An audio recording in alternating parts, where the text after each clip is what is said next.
Hello everybody, it's the Purple Paw again.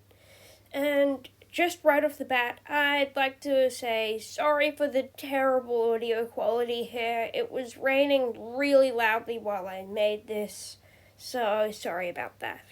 First, there was going to be another Warrior Cats Doodles video out this week, but I didn't get any suggestions and haven't yet. But I still wanted to post something this week, so I decided to make a video in which I'd go over my opinion on the Frecklewish shenanigans going on right now.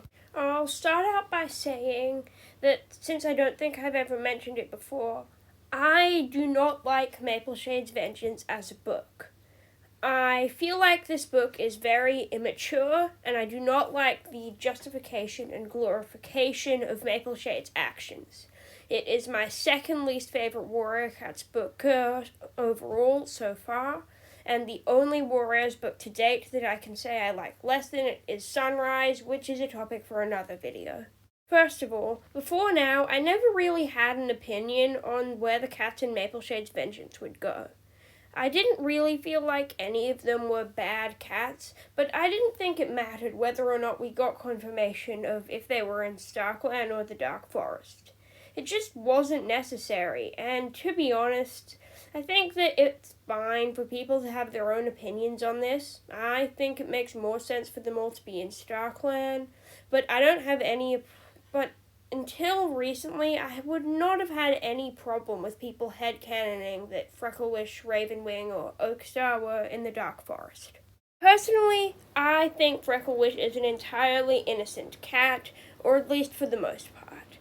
But the moral aspect of this is something I'll get back to later.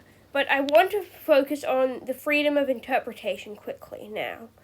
There is no relevance of these characters to the plotline that we know of, and I find it very unlikely that that will change. So the fact that it was given a canon answer at all, in my opinion, is a negative, because it takes the freedom of interpretation away from the fans, which is a shame because, well, the fans are the reason Warriors still exists, and they deserve to be able to have their own interpretations of things that aren't important for the series. So the fact that they took the freedom of interpretation away from the fans so bluntly, in my opinion, is inherently a bad thing. It doesn't end there. When people began to protest about this decision, instead of encouraging debate or simply leaving it at that and not continuing to talk about this like the website should have done, instead they made an article entirely to silence everybody's opinions and not giving fans the freedom of interpretation, as well as apparently cementing in canon that Frecklewish is a bad cat and it taking the worst possible interpretations of what she did in order to back up their opinions. In general, I just think that what the website did was not good. All of the article they wrote really served to do was silence everybody's opinions and take freedom of interpretation even further away. In my opinion, very little of what they claim in the article was actually backed up in canon, and overall, this really seems like it was entirely written to take freedom of interpretation away. Of course, this could be wrong, but I don't think that if this article was written for any other purpose, it did a good job at that purpose.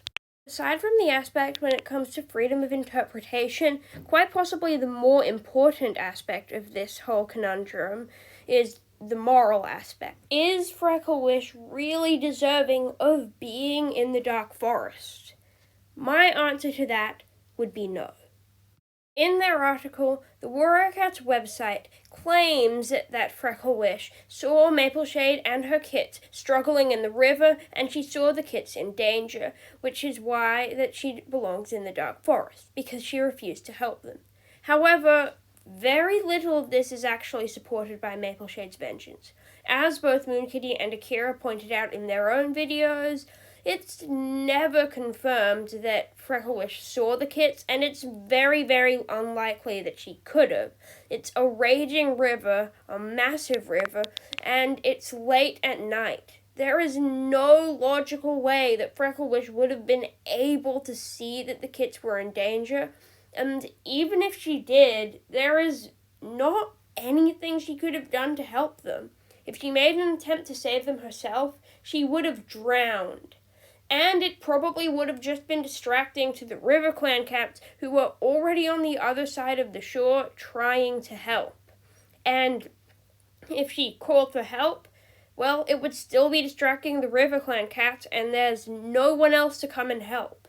So, all in all, there's not really anything she could have done, even if she knew that the kids were in danger. The website also claims that Frecklewish showed no guilt, but we just can't say that's true. And even if we do assume that there was no guilt, there's not much for Frecklewish to feel guilty for. There's nothing she could have done, and in my opinion, it's more likely that she did feel guilt. And on top of all of this, it's never before been suggested that not feeling guilt for something you did could even be a reason for a cat to be sent to the Dark Forest in the main series. But apparently it can. But in my opinion, this is not a good article, and overall, I feel very frustrated with this. I just see that the Warrior Cats website, in practice, was just forcing everyone's opinions shut, and overall didn't allow freedom of interpretation, which is a big problem for me. So overall, these are my opinions on the Frecklewish shenanigans. I just don't like how this was written, and overall, I have a pretty big problem with this. Thanks for listening, and thanks for watching. Next week, hopefully, there will be another Warrior Cats doodle, so if you want to decide who I draw, please comment on the JFeather video. Bye!